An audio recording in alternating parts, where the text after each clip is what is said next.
14 अक्टूबर 2025। Current affairs. जापानी गणितज्ञ मैसाकी काशिवारा को एबल प्राइज 2025 से सम्मानित किया गया है। He was awarded for his groundbreaking contributions to algebraic analysis and representation theory. उन्होंने द मॉड्यूल्स थियरी की नींव रखी, जो linear partial differential equations (PDES) को अलजेब्रिक तरीके से समझने में मदद करती है। The Abel Prize is often called the Nobel Prize of Mathematics. IUCN World Heritage Outlook 4 report के अनुसार क्लाइमेट चेंज अब नेचुरल वर्ल्ड हेरिटेज साइट्स के लिए सबसे बड़ा खतरा बन चुका है। 43% साइट्स क्लाइमेट थ्रेट का सामना कर रही हैं, 30% इन्वेसिव एलियन स्पीशीज से प्रभावित है और 9% राइजिंग वाइल्ड लाइफ डिजीजेस से। ओवरऑल पॉजिटिव कंजर्वेशन आउटलुक 62% 2020 से घटकर 57% 2025 रह गया है। मेघालय गवर्नमेंट ने नॉर्थ ईस्ट यूनाइटेड FC के साथ 3-year MOU साइन किया है फुटबॉल को प्रमोट करने के लिए। The agreement 2025-2028 aims to establish Shillong as the football capital of India. ये पार्टनरशिप टूरिज्म और स्पोर्ट्स डिपार्टमेंट्स के साथ मिलकर काम करेगी।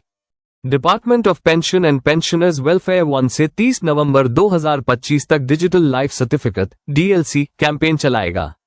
The campaign covers 2000 districts across India and targets generation of 2 crore DLCs. इसका उद्देश्य पेंशनर्स के लिए लाइफ सर्टिफिकेट प्रोसेस को आसान बनाना है। Doctor Sonali Ghosh, field director of Kaziranga national park, बनी पहली भारतीय जिन्हें WCPA केंटन मिला अवार्ड मिला है। The award was presented at the IUCN World Conservation Congress in Abu Dhabi, UAE. ये पुरस्कार प्रोटेक्टेड एरियाज में इनोवेशन और सस्टेनेबिलिटी के लिए दिया जाता है। टाटा ट्रस्ट्स ने एन चंद्रशेखरन को टाटा सन्स के चेयरमैन के रूप में तीसरे कार्यकाल के लिए रेकमेंड किया है। टाटा ट्रस्ट्स के पास 66% इक्विटी है टाटा सन्स में। The decision comes amid internal disagreements over governance issues.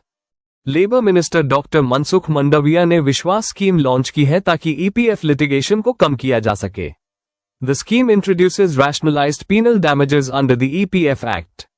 ये योजना EPF central board of trustees की 238वीं बैठक में लॉन्च की गई।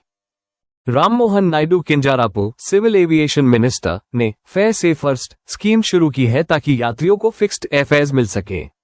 The initiative, introduced by Alliance Air, will run on a pilot basis till year end. अब फ्लक्चुएटिंग टिकट प्राइसेस की परेशानी नहीं रहेगी। दिल्ली सरकार ने सदर्न रिज के 41 वर्ग किलोमीटर क्षेत्र को रिजर्व्ड फॉरेस्ट घोषित किया है।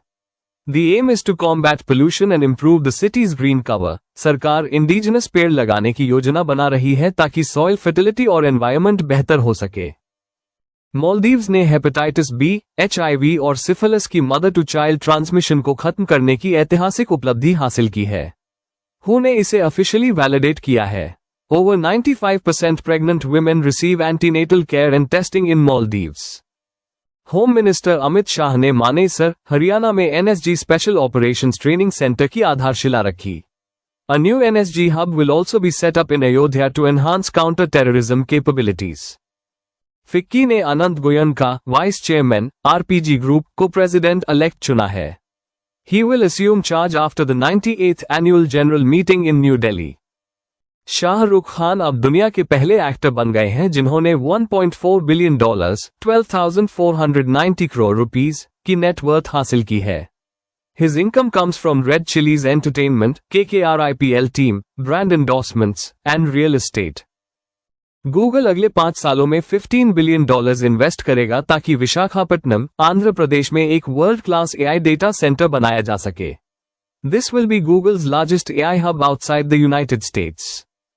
BVR Subramaniam, CEO of NITI Aayog, ने India's Blue Economy Strategy report जारी की। The report proposes a 3-phase roadmap for strengthening deep-sea fisheries governance and promoting sustainability. सितंबर 2025 में भारत की रिटेल इन्फ्लेशन गिरकर 1.54% हो गई, पिछले 8 वर्षों में सबसे कम। Rural inflation 1.07%, urban 2.04%, food inflation भी डिफ्लेशन में है, -2.28%, जो दिसंबर 2018 के बाद सबसे लो है। इजराइल ने घोषणा की है कि वह यूएस प्रेसिडेंट डोनाल्ड ट्रंप को अपना सर्वोच्च नागरिक सम्मान Israeli presidential medal of honour प्रदान करेगा।